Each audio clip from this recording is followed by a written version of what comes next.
এখন আছি আমরা স্টেশনে, এই যে বঞ্চিকা স্টেশন আমরা এখন আছি, যাচ্ছি এখন যাবো মেমারি।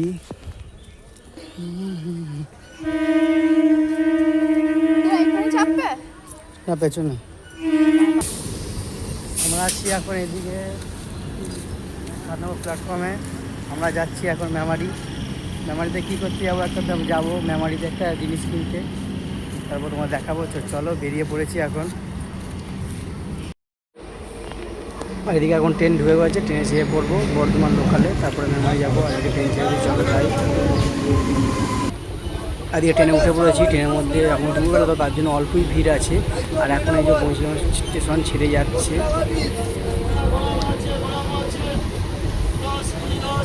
আর এখন আমরা নেমে পড়েছি মেমারি স্টেশনে। তো মেমারি স্টেশনে নেমে আমরা ডান দিকে চলে যাব। তো ডান দিকে তো ওভারব্রিজ দিয়ে পার হতে হবে, কেন দিয়ে ঘিরে ব্রিজে, তার জন্য এই নিচ দিয়ে আমরা পার হয়ে গেলাম, কেন অতটা ঘুরতে গেলে অনেক সময় লেগে যাবে। তো এখানে এখন ওভারব্রিজ দিয়ে পার হতে হবে, তার জন্য আমরা গোলেটা দিয়ে পার হলাম। আর কেউ চিনতে পারছে এগুলো কী অবস্থা, সব দোকান ছিল উড়িয়ে দিয়েছে, যা দোকান ছিল এগুলো সব উড়িয়ে দিয়েছে।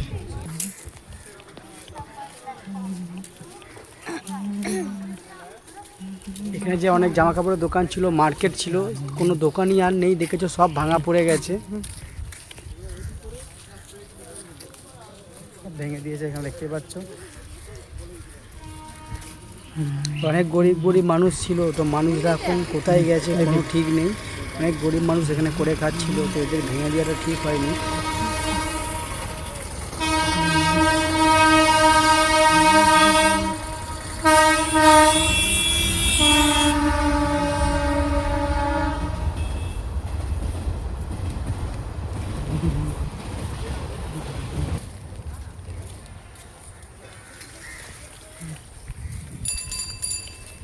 আর আমরা যে স্টেশন থেকে নেমে একটা গলি দিয়ে যাচ্ছিলাম, তো এখানেই ছিল একটা পানা পুকুর, সেই গলি দিয়ে যাবার পথে হেবি সুন্দর পানায় ভর্তি হয়ে গেছে। চলে এসে এখন মোড়ের মাথায় মেমারি। তো দেখতে পাচ্ছ এটা হচ্ছে বর্ধমান যাবার, এইটা এইদিকে বঞ্চিগ্রাম যাবার, এটা হচ্ছে জামালপুর যাবার রাস্তা, 3 করে মোড়ের মাথা এটা। আর এই সিনেমা হল, এই যে সিনেমা দেখো প্রচুর ভিড়। এখানে আমরা তিরপলের দোকান খুঁজে পাচ্ছি না, আমরা যাবো, আমরা তিরপল নেবো, তিরপল দোকান খুঁজে পাচ্ছি না। ভুল রাস্তায় চলে গেছিলাম, একজন এদিকে বললো, আবার একজন এদিকে বলছে যাচ্ছে এদিকে। আর এই যে ফাইনালি চলে এসেছি আমরা তিরপলের দোকানে, ওই যে দেখতে পাচ্ছ তিরপল রাখা আছে, এইটা হলো তিরপলের দোকান। আর অলরেডি আমরা তিরপল দেখে নেওয়ার পর এই জিনিসটা মানে এরকম তিরপল বেছে নিয়েছি, এটা ওজন করে পর দাম পড়লো, যা দাম পড়লো দিয়ে দিলাম। তো এবার আমরা দেখো কত সুন্দর হয়েছে তিরপলটা। তো এটা আমরা চাল চাপা দেবো তার জন্য নিয়েছি, তো সেরকম অতটা কোয়ালিটি ভালো লাগবে না, মোটামুটি হলেই হবে। এখন নেওয়া হয়ে গেছে তিরপল।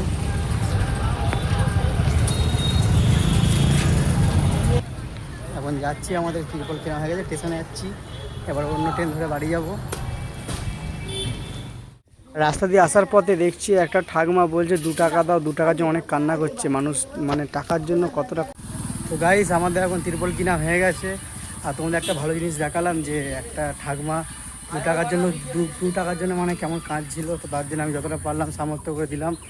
জীবনে বড় হলে, জীবনে সোশ্যাল মিডিয়া থেকে অনেক কিছু করলে এরকম মানুষদের পাশে থাকার চেষ্টা করব, থাকবো, অবশ্যই থাকবো। তো তোমরা ভিডিওটা অনেক অনেক শেয়ার করো, ঠিক আছে, দেখো আর লাইক করো, ঠিক আছে। তো চলো দেখতে থাকো ভিডিওটা, চলো।